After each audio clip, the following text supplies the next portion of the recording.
Quem acha que está deitada? Então, se você acha que a pessoa é a que está deitada, você acha que a pessoa é o corpo. Se você acha que a pessoa é a que está em pé, você acha que a pessoa é o espírito. Como é que o Estado, a nossa Constituição, considera? A pessoa é o corpo ou a pessoa é o espírito? O nosso Estado, a Constituição, considera a pessoa como sendo o espírito. Tá? Tanto assim é que, se fizermos um clone humano perfeito, cada um receberá uma identidade diferente. Tanto assim que gêmeos univitelínicos, que têm genes idênticos, são clones perfeitos, cada um recebe um ciclo e RG diferentes. Se o corpo é idêntico, com os genes idênticos, o que é diferente? É o espírito. Então, quando o Estado reconhece a diferença das pessoas, reconhece a pessoa como sendo o espírito. Inclusive, nossa Constituição também é espiritualista. Sabem disso, né? Constituição de 1988, saudosa memória, Ulisses Guimarães, lembra? Vocês lembram como é que é a Constituição brasileira? Preâmbulo. Vocês são brasileiros?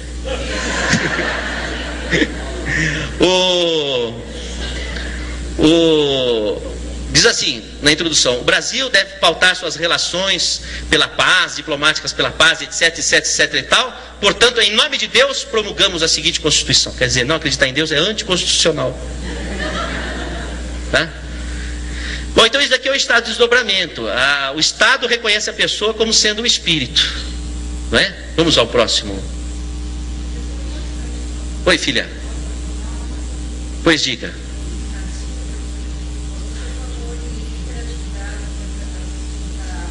Isso.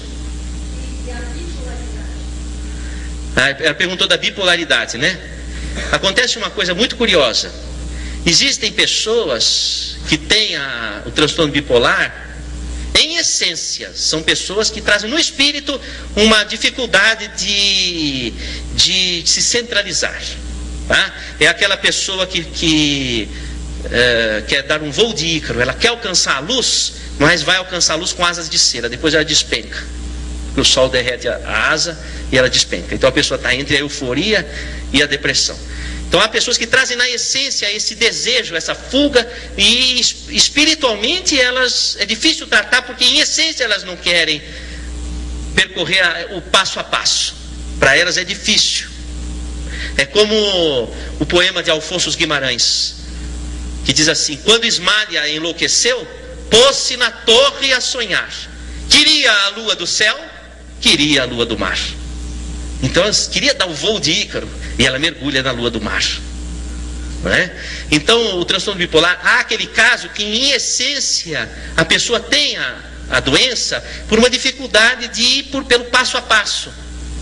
Não é? Como diz assim: preferiu ser rainha no manicômio do que lavadeira na vida real. Então há essa dificuldade. Agora, há pessoas que apresentam uma mediunidade muito acentuada, que não foi trabalhada, e a pessoa, porque a mediunidade é como uma árvore, vai abrir uma copa para o além. Você sabe que a árvore é um ser astrofísico, ela depende dos astros, do sol, da lua, para poder se desenvolver. Então a copa se abre para o além, mas não abre uma copa se não tiver boa raiz. Então muitas vezes a pessoa, ela explode a mediunidade na adolescência, abre uma copa sem raiz. O que vai acontecer com essa pessoa? Ela não consegue sustentar a sua identidade, porque ela capta uma porção de identidades e não consegue sustentar a sua. O primeiro espírito que você precisa receber é você mesmo. Por isso que a Lucy o que a Lucy está fazendo? Procurando receber ela mesma. Já recebeu tanto espírito a vida toda? Agora está na hora de receber ela mesma. É formar a raiz. Então, a questão é, quando a pessoa ela vai abrir a copa pro além, ela precisa ter raiz, você precisa estar com a sua identidade bem firmada. Pessoa começa, explode a mediunidade na adolescência, não é dado estrutura para a pessoa, daquilo que ela deve realizar, a missão dela, em todos os sentidos, dentro daquele contexto, para não acontecer de sofrer como a Lucy sofreu. Amar o próximo sem deixar de cantar a sua própria canção. Então tem que trabalhar dessa forma. Aí o que acontece? Não trabalhando dessa forma, a pessoa, ela caminha, e eu tenho percebido isso, ou vai para o transtorno bipolar, ou vai para a epilepsia. Então existem epilepsias e existem transtornos bipolares que Existem casos que a pessoa não tem a doença em essência, mas são médiums sintomatas. E você precisa saber fazer esse discernimento. Saber discernir quando é o transtorno bipolar, quando é efetivamente um problema mediúnico em essência. E o curioso é que a epilepsia e o transtorno bipolar, os dois usam a mesma medicação para tratamento. É curioso. E a medicação que é usada nos dois, da epilepsia e do transtorno bipolar, tira uma pessoa do transe. Porque se você tomar um LSD, você entra em transe. Se você tomar uma carbamazepina, você sai do transe. Porque aqui, a mediunidade é orgânica, é uma função de senso-percepção. Você pode facilitar ou abrir, usando química. Qual é o problema das drogas? O problema das drogas é que a mediunidade está presente na maior parte das pessoas, em escala acentuada. Isso não é trabalhado na nossa sociedade. A pessoa fica explodindo, ela vai para as drogas, vai para o álcool. Porque nós nascemos para transcender. Então a mediunidade ela é essencial, como a inteligência, a emoção, é o nosso contato com o devir, é o nosso contato com o além. Então nós nascemos com esse dom. Inclusive Santo Agostinho, ele que almejava a felicidade, ele dizia: a felicidade está quando a pessoa consegue cumprir as bem-aventuranças do Senhor na montanha. Bem-aventurados os humildes, porque deles será o reino dos céus. E assim vai, as bem-aventuranças puros de coração, os mansos e pacíficos.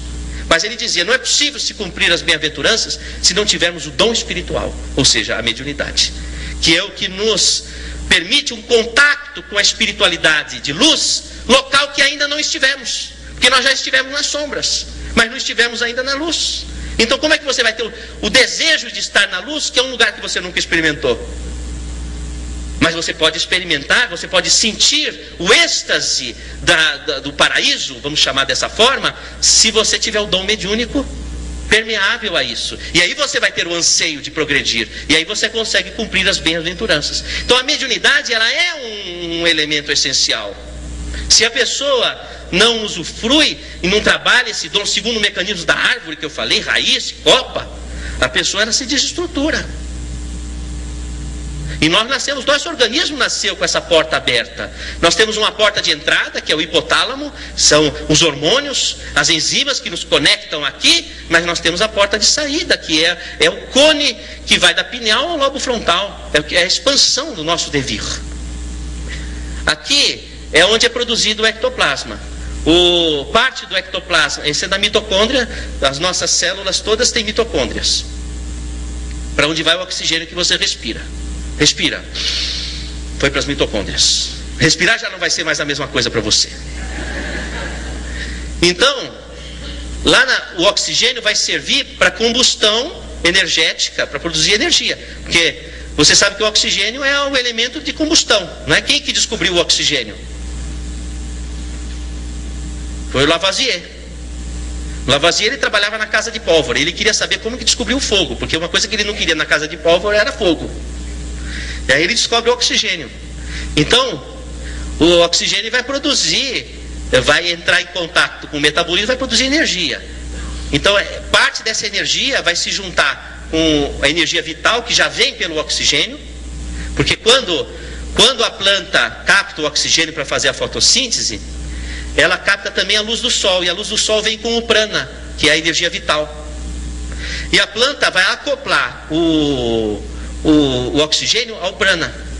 Então quando você respira o oxigênio, você já respira com o prana. Então vem o prana aqui para dentro da mitocôndria e se junta com a produção calórica e forma o ectoplasma. Então o ectoplasma é um produto do prana, que é uma energia espiritual, e de uma energia metabólica biológica. Por isso que o ectoplasma ele é uma energia que permeia a comunicação entre o mundo espiritual e o mundo corporal, porque ele tem as duas fontes. Então ele permeia. Então aqui é que é produzido. E o interessante é que os cristais da pineal começam a ser formados a partir da mitocôndria. É a partir dali que começa a formar. Então tem até uma coincidência nesse sentido. Próximo, por gentileza. Aqui é o seguinte: fazendo uma tomografia funcional de um paciente em desdobramento, ele apresenta um aumento de circulação aqui na região da pineal e do tálamo. Ó, tá vendo? Ó? Veja, pineal faz parte do tálamo, pineal é epitálamo, tá? Faz parte dessa região do tálamo. Então, essa região aqui está aumentada. Vamos ver o próximo? Olha que engraçado, isso aqui foi feito lá no Hospital do Coração.